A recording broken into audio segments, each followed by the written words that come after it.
Hi, I'm Matthew Hoelscher, founder of Parent Marriage Coaching and creator of the Emotionally Connected Couples Coaching Program. Today is part 2 of sex changes after birth, meaning now that you had the baby, how is that going to affect our sex life? What's going to change and what do I need to do about it? The first thing that especially men have a hard time really understanding is that you just send a bowling ball through a garden hose and it's gonna take a while for things to recover and to get back to being what they were before. The first thing to understand is that it's gonna take a minimum of 6 weeks up to 3 months for you to heal and get your body back before your sexual drive is anywhere gonna come near to coming back to where you're really actively wanting to engage with your partner in sex.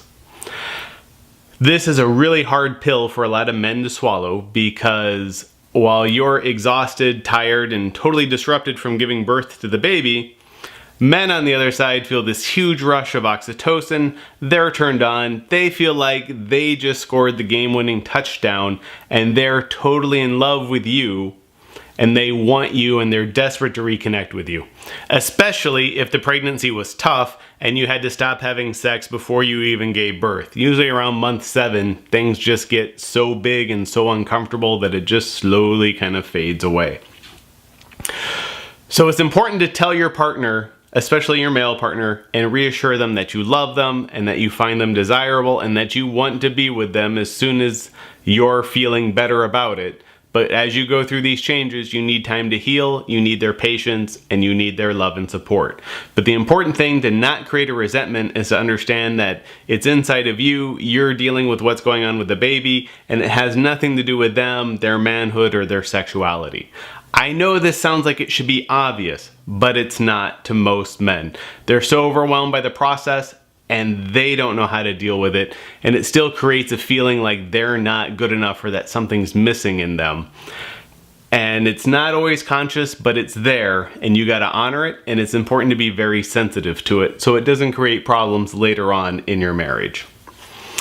The next problem, or the next thing that you're gonna have to overcome, is breastfeeding. Breastfeeding is wonderful for children, it's extremely healthy, but it's very hard on a sex life. Because the last thing you want as a mother is to be pregnant and morning sick again, while you're also breastfeeding and up all night taking care of a baby, right? That makes perfect sense, but it's hard for men to wrap their head around it.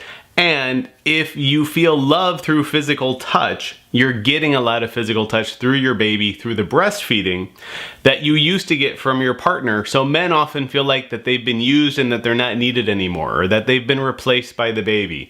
It's very common for women to complain that once they get the baby off of them, they just want some body autonomy, they want to be left alone, and the men just jump on them and it's like they're just waiting to pounce, and you feel that pressure that they're just there waiting for you, waiting for that moment to get you back again.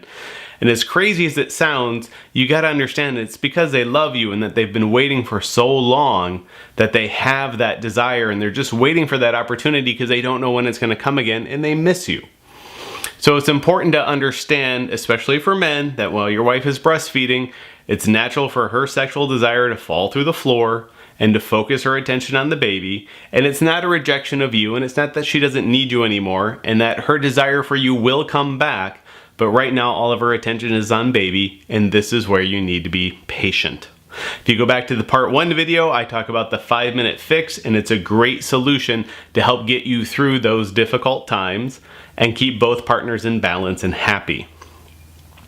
Now, the next thing women have to deal with after giving birth is what we call the body shame. Like, your body has changed. You've gone from woman to mother, and all your internal organs just got rearranged from that giant bowling ball inside of there, from baby being in there. And now it's going to take some time for that to resettle and focus and get back. And you're not going to look the same as you did before the baby, and that's okay.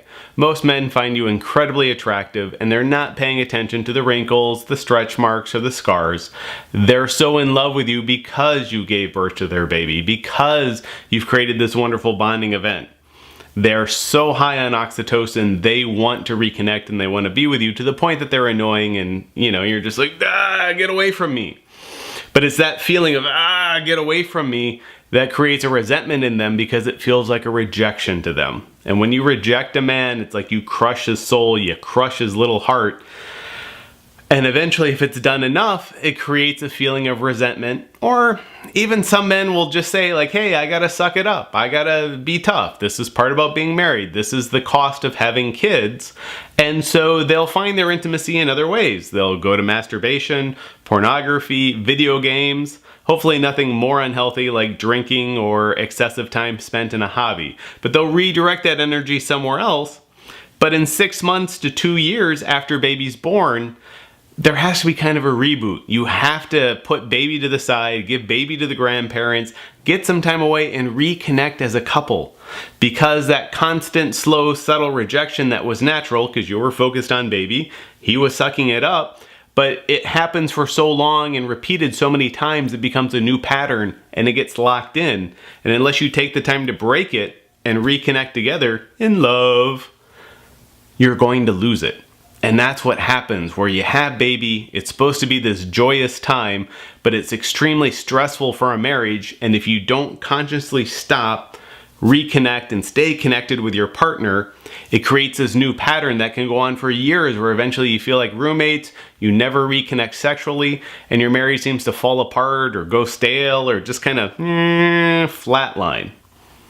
So if that's happened to you, that's the time where you need to work with me as a marriage coach to come in and get some help. Because if you can't reconnect together, if a weekend away isn't enough to kind of restart the engine and get things going again, we need to talk through these resentments and make them disappear because they're blocking your heart and blocking your marriage from blooming and being everything that it can be.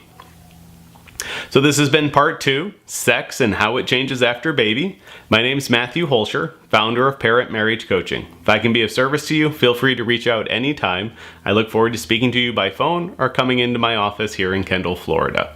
I'm the creator of the Emotionally Connected Couples Coaching Program, and I look forward to talking to you soon.